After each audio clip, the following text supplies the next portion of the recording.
Future Vision Study Center, Salem. எங்களோட videos உங்களுக்கு பிடிச்சிருந்தா லைக் பண்ணுங்க, ஷேர் பண்ணுங்க, கமெண்ட் பண்ணுங்க. மறந்துடாம சப்ஸ்கிரைப் பண்ணிட்டு கூடவே இருக்க பெல் ஐகானை கிளிக் பண்ணிடுங்க. so that எங்களோட வீடியோஸ் உங்களுக்கு மிஸ் ஆகாம வந்துட்டே இருக்கும். Yes, welcome back to PGTRB English. So today we are going to see the next topic in Unit 8. So as we know very well that நமக்கு கொடுத்திருக்கிற கரிக்குலம்ல இந்த பாட்டம் யூனிட்ஸ், அதாவது நான் லாஸ்ட் கிளாஸ்ல சொன்ன மாதிரி இந்த பாட்டம் யூனிட்ஸ்ல இருக்கிறத நாம அதிகமாக கொஞ்சம் கான்சன்ட்ரேட் பண்ணி படிக்கணும் கண்டிப்பா. ஸோ நார்மலா நாம இனிஷியல்ல இருந்து ஆரம்பிப்போம். ஸோ பாட்டம் யூனிட்ஸ் அப்படின்னும் போது நமக்கு தெரியும் நல்லாவே, ஏன்னா லிட்ரேச்சர் தான் நிறைய ஸ்டோரிஸ் வரும், போயம்ஸ் வரும், அது இன்ட்ரெஸ்டா நம்ம படிச்சிருவோம். பட் இந்த பாட்டம் யூனிட்ஸ் பார்த்தீங்கன்னா it's related to something what you call it as ஒரு தியரட்டிக்கலா இல்லை கிரிட்டிசிசம் ஓரியன்டா நம்ம பார்க்க போறோம். At the same time language and linguistics ஓரியன்டா இருக்கு. It is different forms from லிட்ரேச்சர்ல தான். ஸோ இதனால இதுக்கான இம்பார்ட்டன்ஸ் அப்படின்றது நாம ஃபர்ஸ்ட் ப்ரையாரிட்டியா கொடுக்கணும் நம்ம டிஆர்பியை பொறுத்த வரைக்கும். Right. So today modern fiction. So இது ஒரு செகண்ட் டாபிக்கா நமக்கு யூனிட் 8ல இருக்கு. ஸோ இந்த பர்டிகுலர் டாபிக் அகெயின், ஸோ நான் அதை தான் திருப்பி சொல்றேன், நம்ம டைட்டில் மறந்துடக்கூடாது. எப்பயுமே நாம இந்த யூனிட்ல இருக்கிற இந்த டாபிக்ஸ் எல்லாம் படிக்கும் போது டைட்டில் எப்பயும் மறந்துடாதீங்க. Approaches to literature. ஸோ நமக்கு கொடுத்திருக்கிற இந்த யூனிட்ல இருக்கிற இந்த டாபிக்ஸ்ல அது என்ன மாதிரியான ஒரு அப்ரோச் லிட்ரேச்சருக்கு கொடுக்குது அப்படின்ற ஆஸ்பெக்ட்ல நீங்க படிக்க ஆரம்பிங்க. அந்த ஆஸ்பெக்ட்ல நமக்கு கொஸ்டின்ஸ் வரதுக்கு வாய்ப்புகள் உண்டு. Modern fiction. ஸோ ஃபிக்ஷன் அப்படின்னா எல்லாத்துக்கும் நல்லா தெரியும் இல்லைங்களா? ஒரு நாவல், ஒரு கதை. ப்ரீவியஸ் இயர்ஸ் அப்படிலாம் பார்த்தீங்கன்னா நாவல்ஸ் அப்படின்றது நல்ல ஒரு மூவ்மெண்டா இருந்தது. அண்ட் எஸ்பெஷலி எந்த ஈரால நாவல்ஸ் நல்லா போச்சு அப்படின்றது ஞாபகம் இருக்கும்னு நினைக்கிறவங்களுக்கு, அப்சல்யூட்லி விக்டோரியன் பீரியட்ல நாவல் அப்படின்றது ஒரு பெரிய ஒரு பூம் ஆனது நமக்கு. ஸோ 19th செஞ்சுரியில ஸோ நாவல்ஸ் அப்படின்னாவே விக்டோரியன் ஏஜ் தான், 19th செஞ்சுரி தான். ஸோ நிறைய contributions from the writers belong to 19th century. So Victorian ஏஜ்ல இருக்கிற ரைட்டர்ஸோட கான்ட்ரிபியூஷன்ஸ் நாவல் அப்படின்றது. நாவல் லேட்டர் பார்ட், அதாவது 19th செஞ்சுரி அந்த லேட்டர் பார்ட்ல தான் நமக்கு ரொம்ப ஒரு ஃபேமஸா நமக்கு ஆச்சு இல்லைங்களா? ஃபர்ஸ்ட் நாவல் என்ன, யார் அது லிட்ரேச்சர் கொடுத்தது, ஸோ இந்த மாதிரி கொஸ்டின்ஸ்லாம் நிறைய டிஆர்பியில் நமக்கு கேட்டிருக்காங்க. சொல்ல போனோம் அப்படின்னா ரிச்சர்ட்சனை நம்ம மறக்கக்கூடாது, சாமுவல் ரிச்சர்ட்சனை மறக்கக்கூடாது, ஹென்ரி ஃபீல்டிங்கை நம்ம மறக்கக்கூடாது, ஜோசப் ஆண்ட்ரூஸ் அப்படின்ற ஒர்க்கு, பமீலா இந்த மாதிரியான ஒர்க்கு. ஸோ இதெல்லாம் நிறைய இடத்துல நீங்க கேள்விப்பட்டிருப்பீங்க. ஸோ அதுதான் நம்ம ஃபர்ஸ்ட் ஒர்க் அப்படின்னு நிறைய இடத்துல கொஸ்டின்ஸும் நமக்கு கேட்டிருக்காங்க. ஃபிக்ஷன் அப்படின்றது, அதான் நாவல் அப்படின்றது என்ன அப்படின்றது முதல்ல நாம தெரிஞ்சுக்கலாம். See here, it is any narrative. ஒரு நரேட்டிவ் தாங்க. இப்போ கதை ஒருத்தர் சொல்றோம் இல்லைங்களா? இப்போ நான் ஒரு கதை சொல்றேன், இல்ல ரைட்டர் ஒரு கதை சொல்றாரு, இல்ல என்னுடைய கதையில ஒரு ஹீரோ வராரு. அந்த ஹீரோ என்ன பண்றாரு, அவருடைய லைஃப் நடந்தது, அவருடைய லைஃப்ல இருக்கிறத நடந்தது சொல்றாரு. ஸோ இது எப்படி வேணா இருக்கலாம், யார் வேணா நரேட் பண்ணலாம். ஒன்னு ரைட்டர் நரேட் பண்ணலாம், இல்ல அதுல இருக்கிற கேரக்டர்ஸ் நரேட் பண்ணலாம், எப்படி வேணா நரேட் பண்ணலாம். But is in the form of narration, especially in prose form.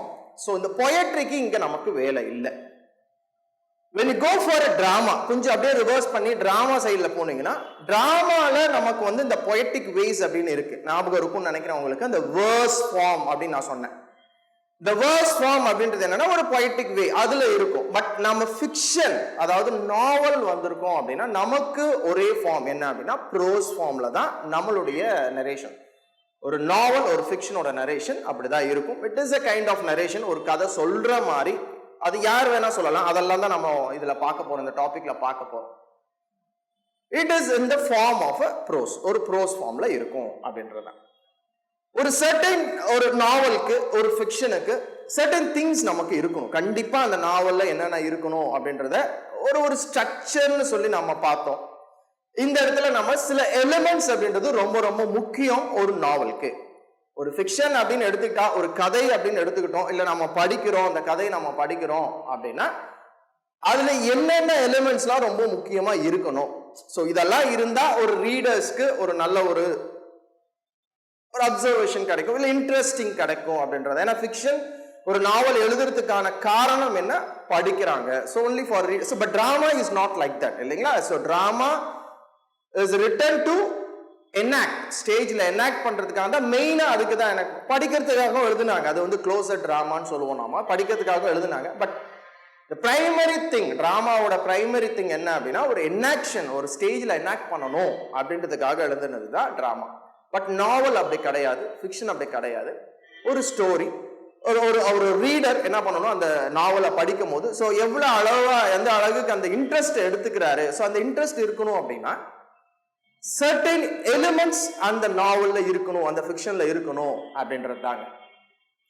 இதெல்லாமே தான் எலிமெண்ட்ஸ். சி, ஒரு ஃபிக்ஷன் எடுத்துட்டோம் அப்படின்னா அதுல வந்து பிளாட் அப்படின்றது கண்டிப்பா இருக்கணும், கதை இல்லைங்களா. அது எதை சுத்தி போகுது, ஒரு ஹீரோவை சுத்தி போதா, இல்ல ஒரு இம்பார்ட்டன்ட் கேரக்டரை சுத்தி போதா, இல்ல ஒரு குரூப் ஆஃப் பீப்புளை சுத்தி அந்த கதை நகருதா. ஸோ அந்த பிளாட் அப்படின்றது very important for a fiction அப்படின்னு சொல்றாங்க. செட்டிங் அப்படின்றாங்க. ஸோ இது வந்து செட்டிங் அப்படின்னா உங்களுக்கு தெரியும். ஸோ எந்த இடம், நிறைய நாவல்ஸ் நம்ம படிச்சிருப்போம் இல்லைங்களா. அந்த நாவல் படிக்கும் போது இனிஷியலாவே ஆரம்பத்திலேயே பாத்தீங்கன்னா உங்களுக்கு எந்த ஊர்ல நடந்தது, என்ன மாதிரி அட்மாஸ்பியர்ல, ஸோ இதெல்லாம் தான் செட்டிங். அந்த டைம் எப்போ நடந்தது பாத்தீங்கன்னா அது வந்து ஒரு 20th century நாவலா இருக்கும். பட் ஆனா அந்த நாவல்ல வர கதை பாத்தீங்கன்னா ஒரு 1840ல நடந்த மாதிரி எழுதிருக்கலாம். ஸோ அதெல்லாம் தான் செட்டிங்குள்ள வர வேண்டிய விஷயங்கள். சரி, ஒரு பிளாட் கண்டிப்பா இருக்கணும் ஒரு ஃபிக்ஷனுக்கு, செட்டிங் அப்படின்றது கண்டிப்பா இருக்கணும். Another important thing is characters. Yes. So characters அப்படின்றது கண்டிப்பா இருக்கணும். ஏன்னா ஒரு கதை அப்படின்னும் போது கேரக்டர்ஸ் நிறைய வரலாம். அதுல நிறைய கேரக்டர்ஸ் நமக்கு வரலாம். ஒரு ப்ரோட்டகானிஸ்ட் இருக்கலாம், ஒரு வில்லன் கேரக்டர் இருக்கலாம், காமிக் கேரக்டர் இருக்கலாம். ஸோ இந்த மாதிரியான தான் characters. So characters is also very important in a novel. Point of view, இதை நம்ம மறக்க கூடாது. இது வந்து நம்ம புதுசா இருக்கும். ஏன்னா டிராமால நம்ம ஸ்ட்ரக்சர் பார்த்திருப்போம். டிராமால ஸ்ட்ரக்சர்ல இந்த பாயிண்ட் ஆஃப் வியூ அப்படின்லாம் நமக்கு இல்லை ஸ்ட்ரக்சர்ல. பட் நாவல்ல நமக்கு ஒரு பாயிண்ட் ஆஃப் வியூ அப்படின்றது. அந்த பாயிண்ட் ஆஃப் வியூல என்ன, ஸோ என்ன அந்த நாவல்ல பாயிண்ட் ஆஃப் வியூன்னு மீன் பண்றாங்க, எந்த எலிமெண்டா அதை சொல்றாங்க அப்படின்றது we should know. Next one is theme. So எந்த கதை எடுத்துட்டாலும் ஒரு தீம் இருக்கணும் இல்லைங்களா. இந்த தீமை சுத்தி, இந்த தீமை பேஸ் பண்ணி அந்த பர்டிகுலர் ஸ்டோரி.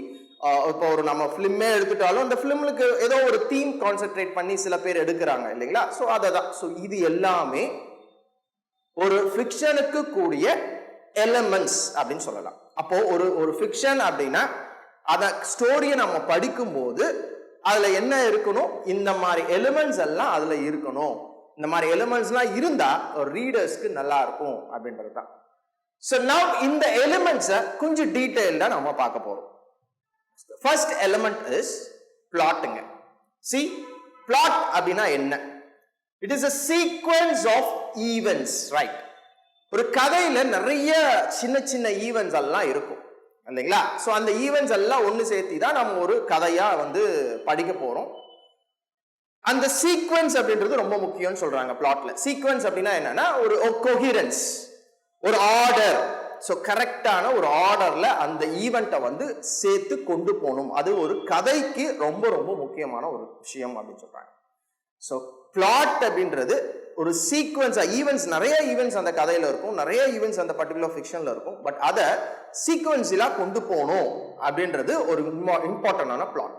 இந்த சீக்வன்ஸ் ஆர்டர்ல அந்த ஈவெண்ட்ஸ் இல்ல அப்படின்னா ஆட்டோமேட்டிக்கா நமக்கு என்ன ஆகும், அந்த பிளாட்ல ஒரு கிளாரிட்டி அப்படின்றது கிடைக்காது. ஸோ அந்த பிளாட்ல ஒரு கிளாரிட்டி கிடைக்கல அப்படின்னும் போது அந்த கதை அப்படின்றது நமக்கு தெரியாது, புரியாது. ஸோ அதுக்காக இந்த பிளாட் அப்படின்றது, அந்த சீக்வன்ஸ் ஆஃப் ஈவெண்ட்ஸை வந்து சீக்வன்ஸ் பண்றது அப்படின்றது very very important in the novel. Because novel அப்படின்றது ஒரு பர்டிகுலர் ஒரு 10 pages 20 pagesல முடிய போற ஒரு விஷயம் கிடையாது இல்லைங்களா. ஸோ நாம வந்து ஒரு நாவல் அப்படின்னா தெரியும், it is a kind of ஒரு லாங் நரேட்டிவ் ப்ரோஸ் ஃபிக்ஷன் தான். ஒரு லாங் நரேட்டிவ், ஒரு 100 pages 200 pages இருக்கும் அப்படின்னா அப்ப அதுல ஈவெண்ட்ஸ் வந்து நம்மளால சீக்வன்ஸா இல்ல அப்படின்னா நம்மளால என்ன பண்ண முடியாது, அந்த ஸ்டோரியை வந்து நம்மளால, because it could not read in one sitting. நிறைய பேர் ஒரே சிட்டிங்ல உட்காந்து ஒரு கம்ப்ளீட் நாவலை நம்மளால என்ன பண்ண முடியாது, படிக்க முடியாது. we will take a break. ஒரு 10 pages or 15 pages படிச்சுட்டு ஒரு பிரேக் எடுப்போம். மறுபடியும் வந்து என்ன பண்ணுவோம், அந்த நாவலை படிப்போம். அப்போ அந்த கண்டினியூவேஷன்ஸ் நமக்கு வந்து புரியணும், அந்த நாவல்ல என்ன சொல்றாங்க அப்படின்றது அந்த சீக்வென்ஸ் நமக்கு புரியணும். ஸோ அதுக்கு பிளாட் அப்படின்றது ரொம்ப ரொம்ப முக்கியம்.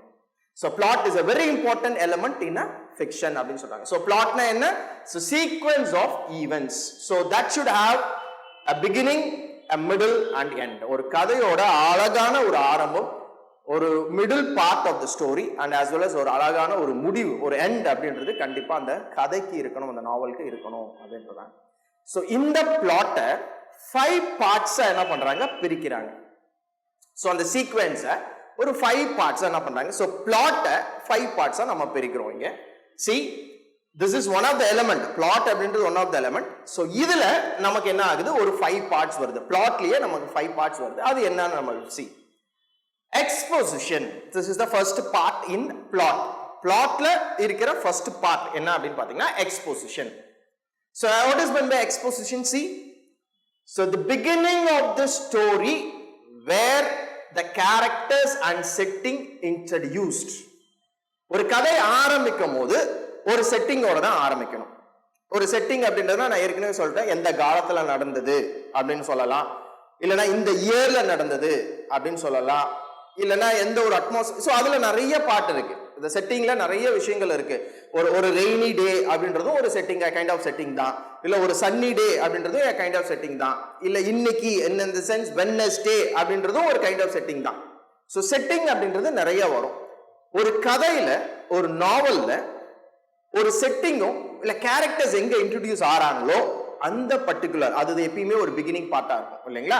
சோ அந்த பிகினிங் பார்ட் ஆஃப் த நாவல தான் என்னன்னு சொல்றோம் நாமோ எக்ஸ்போசிஷன் அப்படின்னு சொல்றோம். So exposition is the beginning part of a novel. ஒரு கதையோட ஆரம்பம்னா அதுதான்.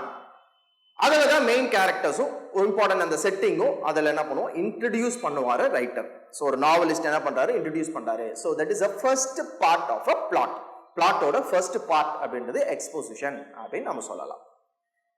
And the second part is rising action. See, so first plot is the beginning of the story, and the story begin ஆயிடுச்சு, characters introduce ஆயாச்சு, setting introduce பண்ணியாச்சு. So next என்ன அப்படின்னும் போது rising action. So rising action என்ன? See, where main characters faces conflicts, a series of conflicts. ஏன்னா ஒரு கதை அப்படின்னும் போது கான்ஃபிளிக்ட் இல்லை அப்படின்னா நல்லா இருக்காது, ஸ்ட்ரகிள்ஸ் இல்லை அப்படின்னா நல்லா இருக்காது. ஒரு சேலஞ்சிங்கான ஒரு ஸ்டோரி அப்படின்னும் போது ஒரு ஒரு ஒரு ஹீரோ இருக்கிறாருங்க அப்படின்னா ஒரு வில்லன் இருக்கணும், அவங்க 2 பேத்துக்குள்ள ஒரு கான்ஃபிளிக்ட் வரணும், அதுல வந்து ஹீரோ தான் ஜெயிப்பாரு அப்படின்னு நமக்கு தெரியும். இருந்தாலும் அந்த கான்ஃபிளிக்ட்ஸ் இல்லை அப்படின்னா அந்த ஸ்டோரி வந்து சுவாரஸ்யமா இருக்காது அப்படின்றோம். ஸோ இந்த ரைசிங் ஆக்ஷன் அப்படின்றது என்ன, மெயின் கேரக்டர்ஸ். அப்போ மெயின் கேரக்டர்ஸா யாரா இருக்கலாம், ப்ரொட்டகானிஸ்டா இருக்கலாம், அதே மாதிரி த ஆப்போசிட் அகைன்ஸ்ட் யாரு, ஆன்டகானிஸ்டா இருக்கலாம். ஸோ இவங்கெல்லாம் தான் மெயின் கேரக்டர்ஸ். இந்த மெயின் கேரக்டர்ஸ்க்குள்ள என்ன இருக்கணும், என்ன ஃபேஸ் பண்ணணுங்களா, கான்ஃபிளிக்ட் ஃபேஸ் பண்ணணும். See, இந்த கான்ஃபிளிக்ட் அப்படின்றது very essential to the story, as well as this conflict என்ன பண்ணும், அந்த ஸ்டோரியை அழகா என்ன பண்ணும், நகுத்தும் அப்படின்னு சொல்றாங்க. அந்த பிளாட்டை அழகா, கதையை அழகா நவுத்தி கொண்டு போறதுக்கு எது ரொம்ப ஹெல்ப்ஃபுல்லா இருக்கும் அப்படின்னு பாத்தீங்கன்னா கான்ஃபிளிக்ட் அப்படின்றது ரொம்ப ஹெல்ப்ஃபுல்லா இருக்கும். Struggle between the or among the main characters அப்படின்றது ரொம்ப முக்கியம் அப்படின்னு நம்ம இங்க பார்க்கணும். See, so raising action அப்படின்றது ஒரு கான்ஃபிளிக்ட ஃபேஸ் பண்ற ஒரு சிச்சுவேஷன். அது யாருக்கு அப்படின்னு பாத்தீங்கன்னா மெயின் கேரக்டர்ஸ். ஸோ மெயின் கேரக்டர்ஸுக்கு கான்ஃபிளிக்ட் வர்றது அப்படின்றத நாம என்னன்னு சொல்லலாம், raising action சொல்லலாம். This is another important part in plot. Plotல இதெல்லாம் இருக்கணும் அப்படின்னு சொல்றோம். இந்த கான்ஃபிளிக்ட்ஸ் அப்படின்றது முக்கியம், கதைக்கு ரொம்ப முக்கியம், எசென்ஷியல் அப்படின்னு சொல்லியாச்சு. அதே மாதிரி இந்த கான்ஃபிளிக்ட் தான் என்ன பண்ணுமா, ஸ்டோரியை டெவலப் பண்ணி கொண்டு போகும். அடுத்த ஸ்டெப். ஸோ அடுத்த பார்ட்டுக்கு கொண்டு போறதுக்கு இந்த கான்ஃபிளிக்ட் வந்து ஹெல்ப்ஃபுல்லா இருக்கும் அப்படின்னு. இந்த கான்ஃபிளிக்ட் என்ன மாதிரி எல்லாம் இருக்கலாம், ஸோ அதுல இன்னும் கொஞ்சம் டீட்டெயிலா நம்ம போனோம் அப்படின்னா இந்த கான்ஃபிளிக்ட் எப்படிலாம் வரலாம், ஒரு மெயின் கேரக்டர்ஸ்க்கு, சில மெயின் கேரக்டர்ஸ்க்கு எப்படிலாம் வரலாம் அப்படின்னு பாருங்க. See, இந்த கான்ஃபிளிக்ட் ரைட், see, இந்த கான்ஃபிளிக்ட் இன்டர்னலா இருக்கலாம், எக்ஸ்டர்னலா இருக்கலாம் அப்படின்னு சொல்றாங்க. The conflict can be internal conflict and external conflict to the main characters. இந்த கதையில வர மெயின் கேரக்டர்ஸ்க்கு கான்ஃபிளிக்ட்ஸ் வரும், that is very essential. அதனால தான் அந்த கதை நகருது, இதெல்லாம் ஓகே. பட் அந்த கான்ஃப்ளிக்ட் எந்த மாதிரி இருக்கும் அப்படின்னா இன்டர்னலாவும் இருக்கும் எக்ஸ்டர்னலாவும் இருக்கும் அப்படின்னு சொல்லலாம். ஸோ இன்டர்னல் கான்ஃப்ளிக்ட்ஸ் ஆல்சோ தேர் as well as external conflicts இருக்கும். So internal conflicts என்ன, the struggle with oneself. So ஒரு கேரக்டர் இருக்கான் அப்படின்னா so அவனுடைய ஆக்ஷன்ஸ் மூலமாவே அவனுக்கு ஸ்ட்ரகிள் வரும் அப்படின்ற மாதிரி இருக்கிறது தான் இன்டர்னல் கான்ஃப்ளிக்ட்ஸ் அப்படின்னு சொல்லுவோம். ஒரு ப்ரோட்டகனிஸ்ட் இருக்கான் அப்படின்னா அவனுக்குன்னு சில ஐடியாஸ் இருக்கும், அவனுக்குன்னு சில மேனரிசம்ஸ் இருக்கும். ஸோ அவனுடைய செயல்கள் மூலியமாகவே அவனுக்கு சில கான்ஃப்ளிக்ட்ஸ் வர ஆரம்பிக்கும் இல்லைங்களா. ஸோ ஏன்னா எல்லாத்துக்கிட்டையும் நல்லவங்களா இருக்க முடியாது. நம்ம நல்லதே பண்ணாலும் சில பேர்த்துக்கு அது தப்பா தெரியும், நம்ம தப்பு செஞ்சாலும் நார்மலா எல்லாத்துக்குமே தப்பா தெரியும், ரைட். ஸோ அப்போ இன்டர்னல் கான்ஃப்ளிக்ட்ஸ் அப்படின்றது என்ன, ஸோ தனக்கு தானே, அதாவது அவனுடைய செயல்கள் மூலியமா அவனுக்கே கான்ஃப்ளிக்ட்ஸ் வரதை தான் நம்ம என்ன சொல்றோம், இன்டர்னல் கான்ஃப்ளிக்ட்ஸ் அப்படின்னு சொல்றோம். ஸோ இதுவும் கதையில ஒரு முக்கியமான ஒரு அம்சம் அப்படின்னு சொல்லலாம். எக்ஸ்டர்னல் கான்ஃப்ளிக்ட்ஸை பொறுத்த வரைக்கும் என்ன அப்படின்னு சொல்லலாம், struggle with outside. So இந்த கேரக்டர்ஸ்க்கு இல்லாம தனக்கு தானே ஒரு ப்ரோட்டகனிஸ்ட் அப்படின்னா ஒரு ப்ரோட்டகனிஸ்டுக்கு அவன் மூலியமா கான்ஃப்ளிக்ட் வராம வேற ஒருத்தர் மூலியமா வரலாம், மேபி ஒரு ஆன்டகனிஸ்ட் மூலியமா வரலாம், இல்ல வேற ஏதாவது சம் அதர் கேரக்டர்ஸ் இன் நாவல் அது மூலியமா வரலாம், இல்ல வேற ஏதாவது. ஸோ அதுதான் என்ன சொல்றோம், எக்ஸ்டர்னல் கான்ஃப்ளிக்ட் சொல்றோம். So external conflicts can be character versus character. அப்போ ஒரு கேரக்டருக்கு இன்னொரு கேரக்டர் மூலமா ப்ராப்ளம்ஸ் வரலாம். ஒரு கேரக்டருக்கு, அதாவது ப்ரோட்டகனிஸ்ட் அப்படின்னா ஒரு ப்ரோட்டகனிஸ்ட்க்கு இன்னொரு கேரக்டர் மூலமா ப்ராப்ளம் வரலாம், அது வந்து external conflict. Character versus nature. So nature அப்படின்னும் போது வெதர் ஆர் என்விரான்மெண்ட், ஸோ இது மூலியமா ஒரு கேரக்டருக்கு ப்ராப்ளம்ஸ் வரலாம். ஸோ இதெல்லாமே அவுட் சைடு தான், இன்டர்னலா அவனுக்குள்ளேயே இருக்கிற விஷயத்தினால வர கான்ஃப்ளிக்ட்ஸ் கிடையாது. அப்போ இது எல்லாமே வெளியிருந்து வரது. ஸோ வெளியிருந்து வரது ஒரு கேரக்டர் மூலியமா வரலாம், ஆரல்ஸ் என்ன பண்ணலாம், ஒரு நேச்சர் மூலியமா, ஒரு வெதர் கண்டிஷன்ஸ் மூலியமா வரலாம், ஒரு நேச்சர் கெலாமிட்டி, இதுவுமே ஒரு ப்ராப்ளமா கொண்டு வரலாம். ஒரு என்விரான்மெண்ட், சுத்தி இருக்கிற என்விரான்மெண்ட் என்ன பண்ணலாம், அவனுக்கு ஒரு கான்ஃப்ளிக்ட்டை கொண்டு வரலாம். ஸோ இது எல்லாமே அவுட் சைட் அப்படின்னு நம்ம சொல்லலாம். So character versus society. So சொசைட்டில இருக்கிற இல்ல சொசைட்டில ஃபாலோ பண்ற சில ஐடியாலஜிஸ், சில கஸ்டம்ஸ், சில ஐடியாஸ் சொசைட்டில ஃபாலோ பண்றது, அது ஒரு கேரக்டருக்கு கான்ஃப்ளிக்ட்டா அமையலாம். ஸோ இதெல்லாமே certain conflicts the main characters in a story வந்து ஃபேஸ் பண்ற ஒரு சிச்சுவேஷன். அப்போ ரைசிங் ஆக்ஷனை பொறுத்த வரைக்கும் நமக்கு மெயின் கேரக்டர்ஸ்க்கு சில கான்ஃப்ளிக்ட்ஸ் வந்து ஃபேஸ் பண்ணுவாங்க, அதுதான் ரைசிங் ஆக்ஷன். அந்த கான்ஃப்ளிக்ட்ஸ் அந்த பர்டிகுலர் ஸ்டோரிக்கு ரொம்ப ரொம்ப important. At the same time அது என்ன பண்ணும், மூவ்ஸ் த பிளாட். அந்த பிளாட்டை வந்து அடுத்த லெவலுக்கு கொண்டு போகிறதுக்கு இந்த கான்ஃப்ளிக்ட் வந்து ரொம்ப ஹெல்ப்ஃபுல்லா இருக்கும் ஒரு ஸ்டோரியில. அப்போ கான்ஃப்ளிக்டோ இந்த ரைசிங் ஆக்ஷன் அப்படின்றது ஒரு கதைக்கு ரொம்ப ரொம்ப முக்கியம். எதுக்கு ரொம்ப முக்கியம், ஒரு பிளாட்டுக்கு ரொம்ப ரொம்ப முக்கியம். அதுதான் one of the elements of a plot, one of the parts of a plot அப்படின்னு நம்ம சொல்றோம். அந்த கான்ஃப்ளிக்ட் கூட எப்படிலாம் ஒரு மெயின் கேரக்டருக்கு வரலாம், இல்ல எப்படிலாம் ஒரு கேரக்டருக்கு வரலாம், ஒரு ஹீரோக்கு வரலாம் அப்படின்னா இன்டர்னலாவும் வரலாம், எக்ஸ்டர்னலாவும் வரலாம் அப்படின்னு சொல்றாங்க. ஸோ இதுதான் conflicts, internal conflicts as well as external conflicts. who faces, யார் ஃபேஸ் பண்றா, மெயின் கேரக்டர்ஸ் ஃபேஸ் பண்றாங்க அப்படின்னு சொல்லலாம். So first part of a plot அப்படின்றது என்னது, எக்ஸ்போசிஷன். செகண்ட் பார்ட் என்னதுங்க, rising action, right. Now coming to the third part. ஒரு பிளாட்ல என்ன இருக்கணும், கிளைமேக்ஸ் இருக்கணும். ஸோ எந்த கதையா இருந்தாலும் கதையில என்ன இருக்கணுங்க, கிளைமேக்ஸ் இருக்கும் இல்லைங்களா. ஸோ அந்த கிளைமேக்ஸ் அப்படின்றது ரொம்ப முக்கியம். That is the turning point of the story. ஒரு கதையில ரொம்ப முக்கியமான தருணம் அப்படின்னு நம்ம சொல்லலாம். அதை தான் எக்ஸ்பெக்ட் பண்ணிட்டு எல்லாருமே அந்த கதையை நம்ம படிப்போம். ஸோ அது வந்து ஒரு கதைக்கு ரொம்ப ரொம்ப முக்கியம், அது வந்து ஒரு பிளாட்டுக்கு ரொம்ப ரொம்ப முக்கியம் ஃபிக்ஷன்ல. ஸோ கிளைமேக்ஸ் அப்படின்றது it's a turning point, and especially என்ன மாதிரி சிச்சுவேஷன் பாருங்க, that the readers learn about the outcome. Yes, so result என்னவா இருக்கும், அந்த கதை எந்த மாதிரியான ஒரு ஆஸ்பெக்ட்ல முடிய போகுது, அந்த அவுட்கம் வந்து ரீடர்ஸ் வந்து புரிஞ்சிக்கிற அளவு ஒரு பர்டிகுலர் பாயிண்ட் ஆஃப் ஸ்டோரி வரும் பாத்தீங்களா. ஸோ அதை தான் என்னன்னு சொல்றோம் நாம கிளைமேக்ஸ் அப்படின்னு சொல்றோம். ஸோ த கிளைமேக்ஸ் அப்படின்றது ஒரு டர்னிங் பாயிண்ட், ஒரு ஸ்டோரியிலே ஒரு டர்னிங் பாயிண்ட் மொமெண்ட் அப்படின்னு சொல்லலாம். படிக்கிற ரீடர்ஸ் பாத்தீங்கன்னா தே கேன் ஐடென்டிஃபை. ஸோ என்ன ஐடென்டிஃபை பண்ணுவாங்க, என்ன அவுட்கம் வரப்போகுது, ஸோ இதோட ரிசல்ட் என்ன அப்படின்னு ரீடர்ஸ்க்கு ஓரளவு புரியுற மாதிரி இருக்கும் பாத்தீங்களா. ஸோ அதை தான் நம்ம என்ன சொல்றோம், கிளைமேக்ஸ் சொல்றோம். This is another part in plot. And the fourth one is falling action. See, falling action அப்படின்றது events leading to the end of the story. So நிறைய ஈவெண்ட்ஸ் இருக்கும் நம்ம பார்த்தோம் இல்லைங்களா. ஸோ அதுதான் பிளாட்ல நிறைய ஈவெண்ட்ஸ் இருக்கும்.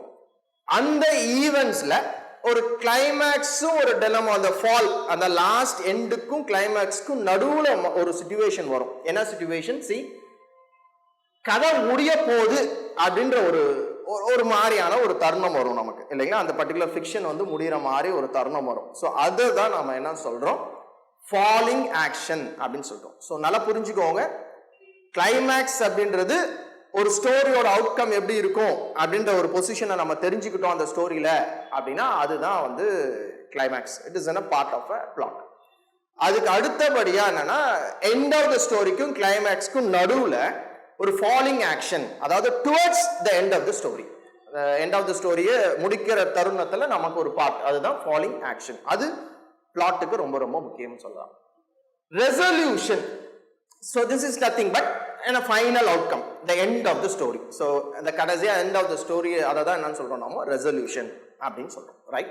சி, ஒரு ஃபிக்ஷனுக்கு நிறைய எலிமெண்ட்ஸ் அப்படின்றது ரொம்ப ரொம்ப முக்கியம். அந்த எலிமெண்ட்ஸ் தான் நம்ம இங்க பாக்குறோம்.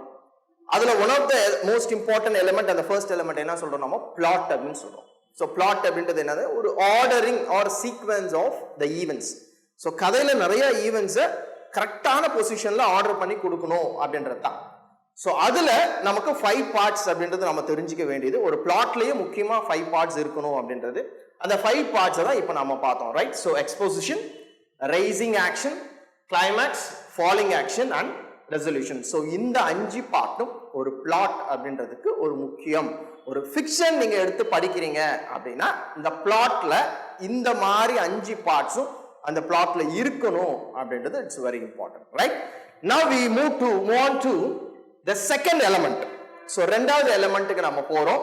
that is what we call it as setting.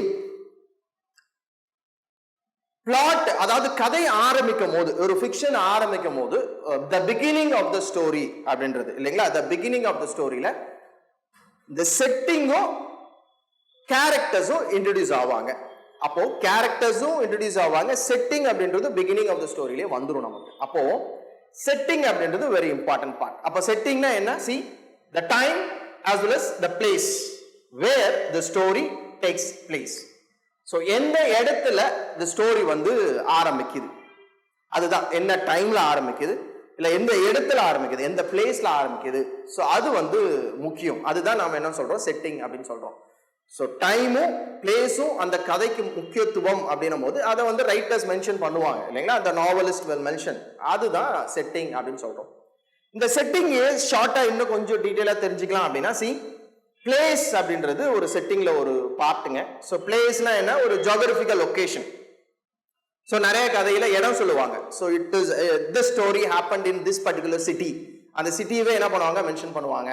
இல்லைன்னா ஒரு பர்டிகுலர் கண்ட்ரியை மென்ஷன் பண்ணுவாங்க. ஸோ அந்த பர்டிகுலர் ஜியோகிராபிக்கல் லொகேஷனையே கரெக்டாக என்ன பண்ணுவாங்க, அந்த பர்டிகுலர் ஸ்டோரியை மென்ஷன் பண்ணுவாங்க. ஸோ இந்த கதை வந்து இங்கே ஸ்காட்லாண்டில் தான் நடந்தது, இந்த கதை வந்து இங்கிலாண்டில் தான் நடந்தது அப்படின்னு நமக்கு மென்ஷன் பண்ணுவாங்க. ஸோ அதை தான் நம்ம என்னன்னு சொல்லலாம், பிளேஸ் அப்படின்னு சொல்லுவோம், ஜியோகிராபிக்கல் லொகேஷன் அப்படின்னு நம்ம சொல்லலாம். டைமை பொறுத்த வரைக்கும் பீரியட்.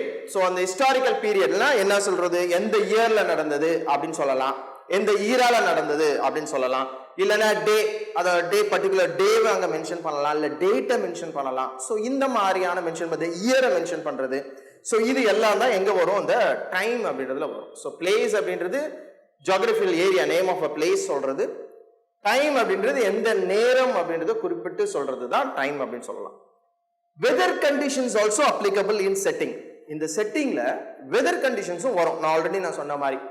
ஸோ வெதர் கண்டிஷன்ஸ் அப்படின்னா நிறைய இடத்துல நிறைய நாவல்ஸ்ல நம்ம படிச்சிருப்போம் இல்லைங்களா. ஸோ வெதர் கண்டிஷன்ஸ் வந்து அந்த ஸ்டோரி ஆரம்பிக்கும் போது ஒரு ரெய்னி சீசன்ல இந்த மாதிரி ஒரு ஸ்டோரி ஆரம்பிக்குது, it was a rainy season அப்படின்னு கூட ஆரம்பிக்கலாம். So that is also comes under setting. செட்டிங்ல தான் அதுவுமே நமக்கு வரும். சோஷியல் கண்டிஷன்ஸ் அப்படின்னா according to the country where the story moves. Story எங்க நடக்குது அது வந்து அந்த ஒரு கண்ட்ரியோட அவங்களுடைய கஸ்டம்ஸாக இருக்கலாம், ட்ரெஸ் கோட்ஸாக இருக்கலாம், ஸ்பீச் வேரி ஆகும் இல்லைங்களா, நமக்கே தெரியும் கொலோக்கியல் லாங்குவேஜ் வந்து வேரி ஆகும், அந்த மாதிரி வேரியேஷன்ஸ் கொடுக்கலாம். ஸோ அதை தான் நம்ம என்னன்னு சொல்கிறோம், சோஷியல் கண்டிஷன்ஸ் அப்படின்னு நம்ம சொல்கிறோம். And the last one is, see, the mood or atmosphere. So what will be the mood? See, feeling created at the beginning. So ஒரு மாதிரியான ஒரு ஃபீலை வந்து கிரியேட் பண்ற மாதிரியே ஒரு பிரைட்டா இருக்கும். இல்ல சம் ஹாரர் ஸ்டோரிஸ் அப்படின்னாவே ஆரம்பிக்கும் போது ஒரு ஷாக்கிங்கா, ஃப்ரைட்டனா, பயத்தோட ஆரம்பிக்கிறது, ஹாரரா ஆரம்பிக்கிறது. ஸோ இது எல்லாமே கம்ஸ் அண்டர் செட்டிங்குங்க. ஸோ செட்டிங் அப்படின்னா ஒரு ஸ்டோரியோட செட்டிங் அப்படின்றது இது எல்லாமே ஒரு டைமும் பிளேஸும் மட்டும் செட்டிங்குள்ள வராது. டைமும் வரும், பிளேஸும் வரும், அதோட வெதர் கண்டிஷன்ஸ் ஏதாவது அங்கே மீன் பண்ணியிருந்தாங்க, அந்த ஸ்டோரியில் மீன் பண்ணியிருந்தாங்கன்னா அதுவும் வரும்.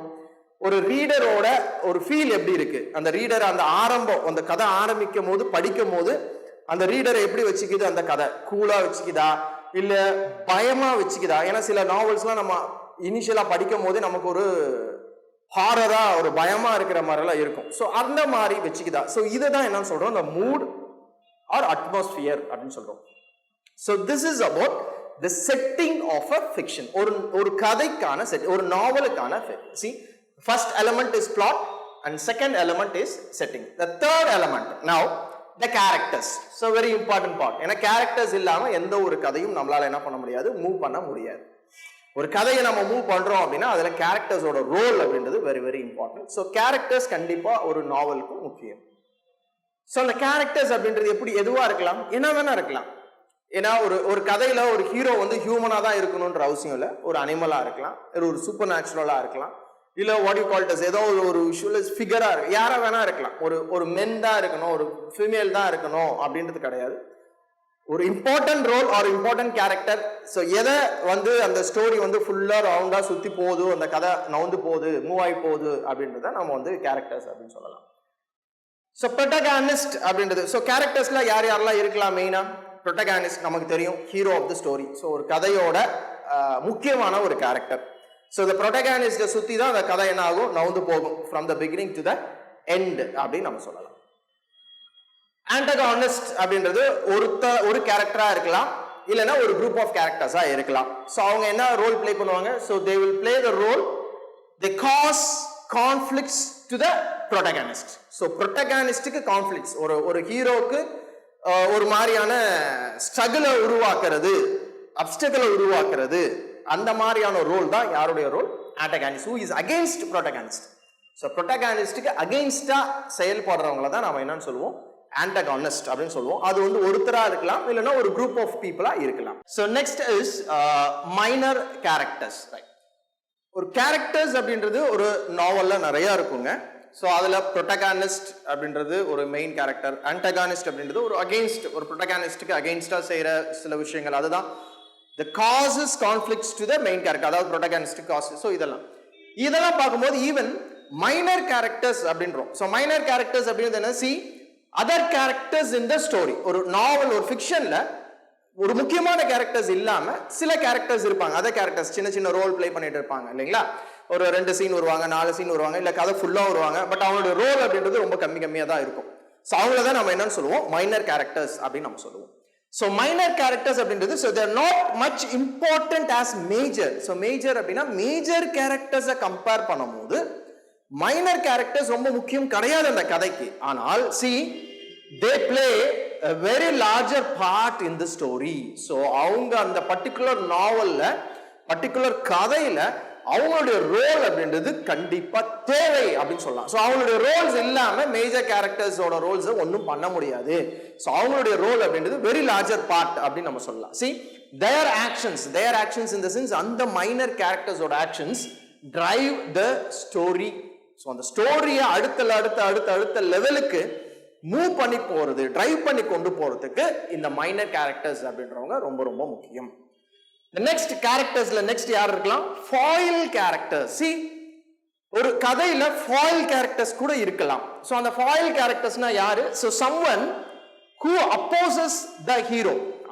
இந்த இடத்துல we should clearly make note of it. see, ஆன்டகனிஸ்டோட ரோல் என்ன, ஃபாயில் கேரக்டருக்கான ரோல் என்ன அப்படின்னு தெளிவா நீங்க புரிஞ்சுக்கோங்க. ஆன்டகனிஸ்ட் அப்படின்றவன் ஒரு குரூப்பா இருக்கலாம், அல்ல ஒரு சிங்கிள் கேரக்டரா இருக்கலாம். அவன் வந்து கான்ஃபிளிக்ட கிரியேட் பண்றது, அதாவது ப்ரோட்டகனிஸ்ட் கான்ஃபிளிக்ட் கிரியேட் பண்றது தான் அவனுடைய ரோல்.